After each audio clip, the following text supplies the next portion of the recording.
Students, अस्सलाम वालेकुम। जैसे कि आप लोगों को मालूम है कि 10th का जो एग्ज़ाम सेशन है वो चेंज हो चुका है।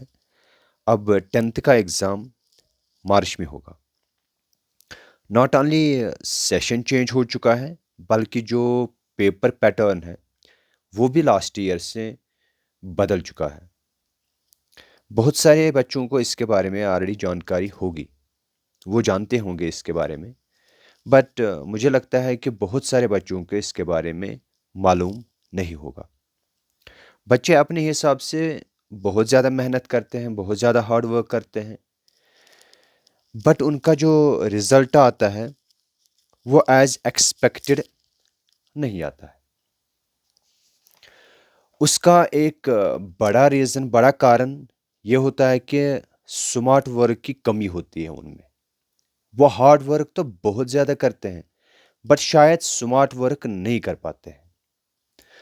तो आज के इस वीडियो में मैं आपको सोशल साइंस के नए पेपर पैटर्न के बारे में इन्फॉर्म करूंगा, ताकि आप एग्ज़ाम में अच्छा कर पाए। तो गाइस, लेट अस स्टार्ट। आपका जो पेपर होगा वो 4 सेक्शंस में डिवाइड होगा। Section A, section B, section C और सेक्शन डी। सेक्शन ए जो है ये object type questions based section होगा। इसमें बस ऑब्जेक्ट्स आएंगे। दूसरा जो सेक्शन है इसमें शॉर्ट आंसर टाइप क्वेश्चंस आएंगे। सेक्शन सी जो है इसमें लॉन्ग आंसर टाइप क्वेश्चंस आएंगे। और लास्ट पे जो सेक्शन आएगा वो सेक्शन डी है। उसमें मैप बेस्ड क्वेश्चंस आपको आएंगे। ये सेक्शंस हम वन बाय वन करके उनको डिटेल में पढ़ेंगे। Now section A. जैसे कि आप लोग जानते हैं कि जो सोशल साइंस रहता है ये एक ही सब्जेक्ट का नहीं बना होता है। इसमें बहुत सारे सब्जेक्ट्स आते हैं। जैसे कि जियोग्राफी आता है, इसमें हिस्ट्री आता है, इकोनॉमिक्स आता है, पॉलिटिकल साइंस आता है, डिज़ास्टर मैनेजमेंट आता है। इसका मतलब है कि सोशल साइंस बहुत सारे सब्जेक्ट्स का बना हुआ होता है।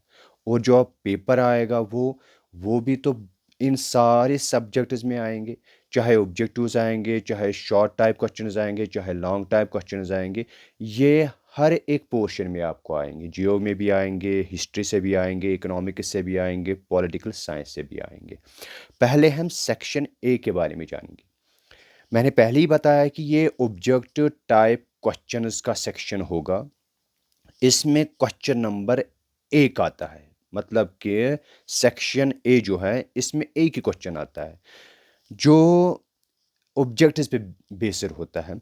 मगर इस क्वेश्चन में, क्वेश्चन नंबर 1 में 20 सब पार्ट्स आते हैं, 20 ऑब्जेक्टिव्स आते हैं। और वो जो ऑब्जेक्टिव्स आते हैं वो भी अलग अलग टाइप से आते हैं। इसमें मल्टीपल चॉइस के आते हैं, इसमें ट्रू फॉल्स भी आते हैं, इसमें फिल इन द ब्लैंक्स भी आते हैं। इसका मतलब है कि जो ऑब्जेक्टिव्स आते हैं वो भी 2-3 किस्म के आते हैं, 2 टाइप के आते हैं। मल्टीपल चॉइस के भी आते हैं, ट्रू फॉल्स के भी आते हैं, फिल इन द ब्लैंक्स के भी आते हैं। उन सब चीज़ों का आपको ध्यान रखना है। अगर हम लास्ट ईयर की बात करेंगे, लास्ट ईयर अगर हम सीरीज़ बी की बात करेंगे, वहाँ से जो ऑब्जेक्टिव्स आए थे उसमें 7 ऑब्जेक्टिव्स जियोग्राफी से आए थे, जिसको हम जियो भी बोलते हैं, जियो से आए थे। हिस्ट्री से 2 ऑब्जेक्टिव्स आए थे, इकोनॉमिक्स से 4 ऑब्जेक्टिव्स आए थे, पॉलिटिकल साइंस से या पॉलिटिक्स से हमें 5 ऑब्जेक्टिव्स आए थे, और डिज़ास्टर मैनेजमेंट से 2 ऑब्जेक्टिव्स आए थे। इसका मतलब है कि हर एक पोर्शन ऑब्जेक्टिव्स में भी टच होता है। इसका मतलब है कि हर एक पोर्शन को आपको अच्छे से पढ़ना है, ताकि आप हर एक ऑब्जेक्टिव्स को अच्छे से कर पाओगे। अब जो दूसरा सेक्शन होगा वो शॉर्ट आंसर टाइप क्वेश्चंस का होगा। इसमें हर एक क्वेश्चन के लिए आपको 40 से लेके 60 वर्ड्स का आंसर लिखना है। 40 से लेके 60 वर्ड्स का आंसर लिखना है। इसमें जो नंबर ऑफ क्वेश्चंस आएंगे वो 10 होंगे। 10 क्वेश्चन इसमें आते हैं। और हर एक क्वेश्चन का 3-3 मार्क्स होते हैं, 3-3 मार्क्स हर एक क्वेश्चन का होता है। और एक और बात कि हर एक क्वेश्चन आपको कंपलसरी करना है। ये नहीं कि 10 क्वेश्चन में 4, 5, 6, 7 या 8 क्वेश्चन करने हैं, नहीं, सारे के सारे क्वेश्चन आपको इसमें सॉल्व करने हैं। हाँ, एक चीज़ रहता है इसमें कि 2-3 क्वेश्चन का आपको और मिलेगा, बाकी क्वेश्चन जो है वो आर के बगैर भी आएंगे। एक और बात इसमें रहेगी कि इसमें एक क्वेश्चन पैसेज टाइप का भी आता है, पैसेज टाइप क्वेश्चन भी आता है इसमें। अगर हम सीरीज़ बी की ही बात करेंगे लास्ट ईयर की, तो उसमें हिस्ट्री से 3 क्वेश्चन आए थे, short answer type questions. Geography से भी 3 क्वेश्चन आए थे, पॉलिटिकल साइंस बोलो, उससे भी 3 क्वेश्चन आए थे आपको। तो डिज़ास्टर में 1 क्वेश्चन आया था। कुल मिला के 30 मार्क्स का ये सेक्शन आता है। ऑब्जेक्टिव टाइप जो होता है वो 20 मार्क्स का सेक्शन होता है, ये 30 मार्क्स का सेक्शन होता है और हर एक क्वेश्चन इसमें कंपलसरी होता है। ये रहा सेक्शन बी। इसके बाद है सेक्शन सी, जो लॉन्ग आंसर टाइप क्वेश्चन का सेक्शन रहता है। इसमें जो भी आपको क्वेश्चन मिलेगा उसको आप 100 से 130 वर्ड्स के बीच का आंसर लिखोगे। इसका मतलब है मिनिमम 100 और मैक्सिमम आप 130 या उससे भी ज़्यादा लिख सकते हो। नंबर ऑफ क्वेश्चंस जो इसमें आएंगे वो 5 आएंगे। इसका मतलब है कि जो लॉन्ग आंसर टाइप क्वेश्चंस आते हैं वो 5 आते हैं और हर एक क्वेश्चन 5-5 मार्क्स का होता है। और हर एक क्वेश्चन कंपलसरी यहाँ पे भी रहता है, किसी क्वेश्चन का यहाँ पे कोई आर नहीं आता है। जो भी क्वेश्चन दिए हुए होते हैं वो आपको कंपलसरी करने ही करने हैं। और जो यहाँ पे मार्क्स रहते हैं 25 मार्क्स सेक्शन सी के होते हैं। लास्ट ईयर अगर पेपर की बात की जाए तो इस सेक्शन में हिस्ट्री से 1 क्वेश्चन आया था, जियो से 2 क्वेश्चन आए थे, पॉलिटिकल साइंस से 1 क्वेश्चन आया था। हाँ, एक जो लास्ट वाला जो क्वेश्चन रहता है, क्वेश्चन नंबर 16 जो इसमें रहता है, वो पैसेज बेस्ड क्वेश्चन होता है। उसमें 3 क्वेश्चंस आते हैं और वो क्वेश्चंस का जो आपको आंसर निकालना है वो उसी पैसेज से आपको निकालना है। पैसेज पहले आपको पढ़नी है, फिर वो क्वेश्चंस देखने हैं और वहाँ से आपको आंसर उनका निकालना है। उसमें एक क्वेश्चन 1 मार्क्स का आता है, दूसरा 2 मार्क्स का आता है, तो तीसरा भी 2 मार्क्स का आता है। या ऐसे भी हो सकता है कि पहला ही 2 मार्क्स का हो, दूसरा भी 2 मार्क्स का हो, या तीसरा 1 मार्क्स का हो। ये एग्ज़ाम जो पेपर सेट रहा हो उस पर डिपेंड करता है। इसके बाद जो लास्ट वाला जो सेक्शन है, जो इम्पॉर्टेंट सेक्शन है, इम्पॉर्टेंट क्यों है? क्योंकि ये जो मैक्सिमम स्टूडेंट्स होते हैं ये सेक्शन वो कर ही नहीं पाते, क्योंकि इसके बारे में उनको ज़्यादा से इंफॉर्मेशन नहीं होती है, उनको जानकारी नहीं होती है कि ये सेक्शन को हम कैसे सॉल्व आउट करें। इस वाले सेक्शन में आपको एक क्वेश्चन आएगा, क्वेश्चन नंबर 17 आएगा उसमें, और उस क्वेश्चन नंबर 17 में आपको 2 पार्ट्स मिलेंगे। वो बेस्ड होंगे, इंडियन मैप बेस्ड क्वेश्चन होगा एक, और दूसरा वर्ल्ड मैप बेस्ड क्वेश्चन होगा। पहले जो क्वेश्चन पार्ट होगा इसमें भी 2.5 मार्क्स मिलेंगे आपको, और दूसरे में भी 2.5 मार्क्स मिलेंगे।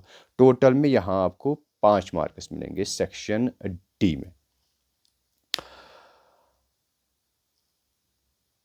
ये जो आप मैप्स देख रहे हैं यहाँ पे, ऐसे ही आपको 2 मैप्स मिलेंगे, इंडिया का मैप भी मिलेगा और वर्ल्ड का भी मैप मिलेगा, अलग अलग मैप मिलेंगे।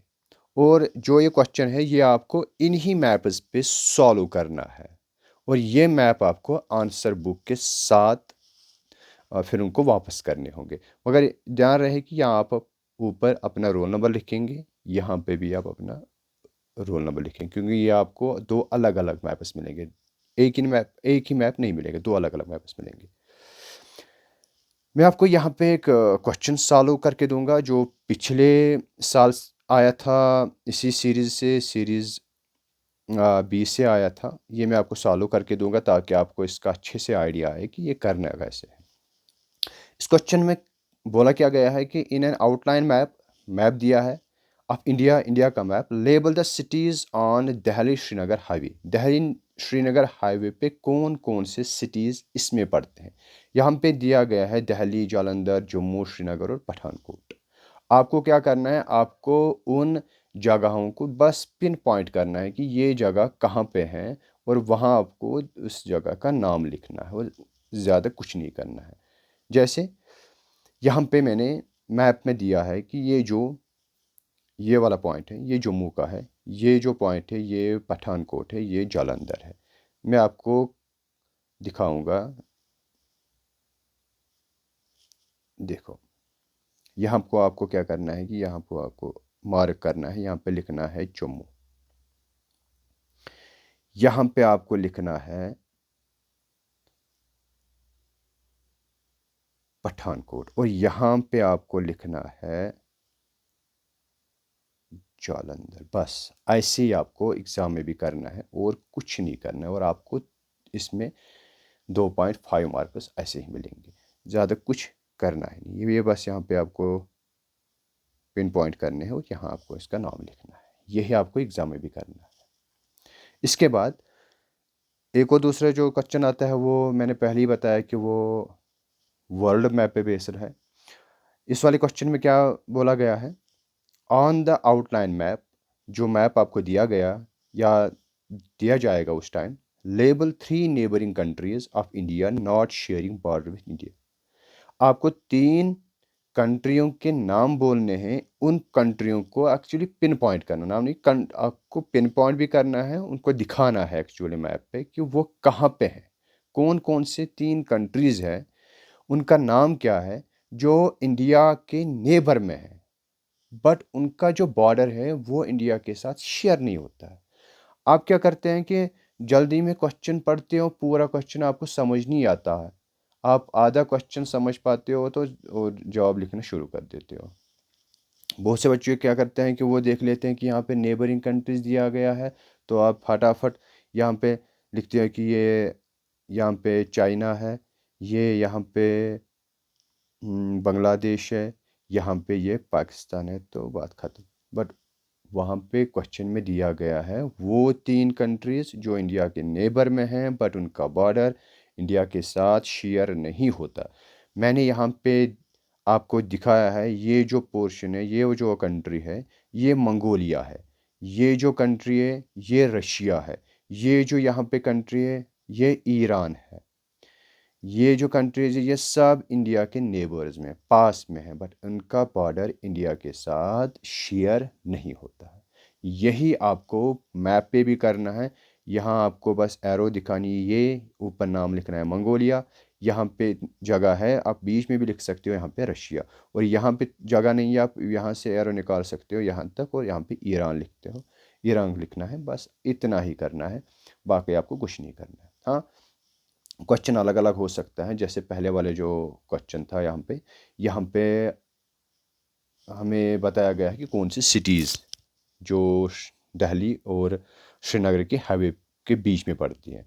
ये नहीं है कि ऐसा ही क्वेश्चन बार बार आएगा। आपको ये भी बोला जाएगा कि डिफरेंट स्टेट्स कहाँ पे हैं। जैसे फॉर एग्जांपल आपको वहाँ पे मिलेगा क्वेश्चन में कि आप दिखाओ कि गुजरात कहाँ पे, आपको ऐसे करना है कि यहाँ पे लिखना है आपको गुजरात। राजस्थान कहाँ पे, आपको ऐसे करना है, यहाँ पे लिखना है राजस्थान। जम्मू एंड कश्मीर कहाँ पे, आपको ऐसे ये लिखना है जम्मू एंड कश्मीर। या ऐसे ही फॉर एग्ज़ाम्पल यहाँ पे ये यूपी है। ऐसे ही आपको अलग अलग कंट्रीज़ में अलग अलग सिटीज़ स्टेट्स दिखाने होंगे, तो आप ऐसा कर सकते हैं एरो से। यहाँ पे ज़्यादा कुछ करने की ज़रूरत नहीं है, एरो यहाँ ऐसे एरो दिखाना है, यहाँ पे लिखना है यूपी, यहाँ पे लिखना है J&K, यहाँ पे लिखना है गुजरात, यहाँ पे लिखना है राजस्थान। ऐसे ही जो आपको क्वेश्चन में दिया होगा आप ऐसे उसको सॉल्व आउट कर सकते हो। तो लास्ट में हम समराइज़ कर सकते हैं, समराइज़ करेंगे। तो सेक्शन ए से मैंने आपको पहले ही बताया कि 20 ऑब्जेक्टिव्स आते हैं, तो इसके 20 मार्क्स आएंगे। Section B short answer type question का होगा, इसमें 30 मार्क्स आपको मिलेंगे। Section C long answer type का होगा, इसमें आपको 25 मार्क्स मिलेंगे। और सेक्शन डी ये 5 मार्क्स का होगा, ये मैप बेस्ड क्वेश्चन 2 होंगे उसमें, तो इसमें आपको 5 मार्क्स मिलेंगे। तो टोटल में आपको 80 मार्क्स का पेपर आएगा। उसमें जो टाइम लिमिट होता है वो 3 आवर्स का होता है। 3 आवर्स का पेपर होता है। 3 घंटों में आपको ये पेपर सॉल्व आउट करना है। एक और बात, मिनिमम मार्क्स, क्योंकि कुछ बच्चे ऐसे भी होते हैं जिनका एकेडमिक में उतना मन नहीं रहता है, वो ज़्यादातर इसी चीज़ पे फोकस करते रहते हैं कि मिनिमम मार्क्स कितने चाहिए हमको। मिनिमम मार्क्स जो आपको इस पेपर में चाहिए वो है 27, ताकि आप इस पेपर में पास हो सको। आपको पास पे नहीं रहना है, आपको इसमें अच्छा करना है। 80 के 80 मार्क्स लाने हैं, जो आपका गोल भी होना चाहिए। तो so guys, keep working hard, good luck, have a nice time, thank you।